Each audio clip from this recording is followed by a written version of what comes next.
A-t-on là la pire adaptation de tous les temps? Le sujet et le débat sont ouverts avec Hurlevent, adaptation des Hauts de Hurlevent de Emily Brontë, adapté cette fois-ci par Emerald Fennell, la réalisatrice de Saltburn, le film qui avait fait grand bruit il y a 2 ou 3 ans, je ne sais plus, que j'avais trouvé passablement ennuyeux, lent, mou, et que c'était racoleur point rien, c'était vraiment du vide absolu, avec du gros casting histoire de vous aguicher, et qu'il n'y avait pas grand chose derrière.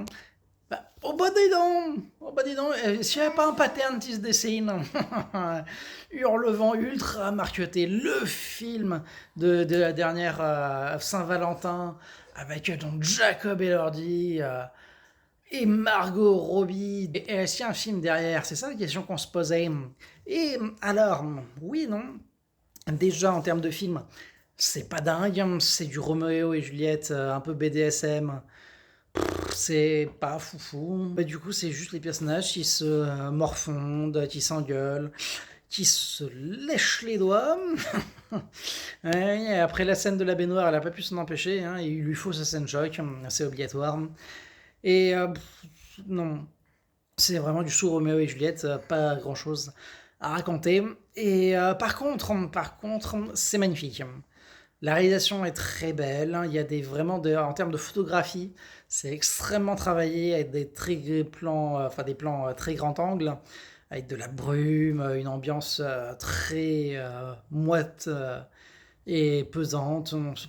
À ce niveau-là, c'est réussi, même si, par contre, la bande-son moderne de Charlie XX, je suis pas fan. Et par contre, en termes d'adaptation, c'est une catastrophe, semble-t-il, puisque du coup, l'un des personnages principaux, le frère, est un peu redirigé entre le frère d'adoption et le père. Ils font un peu n'importe quoi avec les rôles, qui déconstruisent et refusionnent derrière. En termes de narration aussi, ça se concentre sur la première moitié, les 2 premiers tiers du roman. Toute la fin, ils ont complètement zappé ça. Et ils ont rechangé pas mal de choses derrière. Et au final, pour en faire quelque chose de pas bien passionnant, et en tout cas pour les fans du roman, c'est une sacrée trahison. Donc si vous êtes fan du roman, fuyez, ne le rattrapez surtout pas. Et si vous êtes fan de cinéma, bah vous allez juste avoir quelques belles images, et en termes de scénario ou quoi, c'est catastrophique.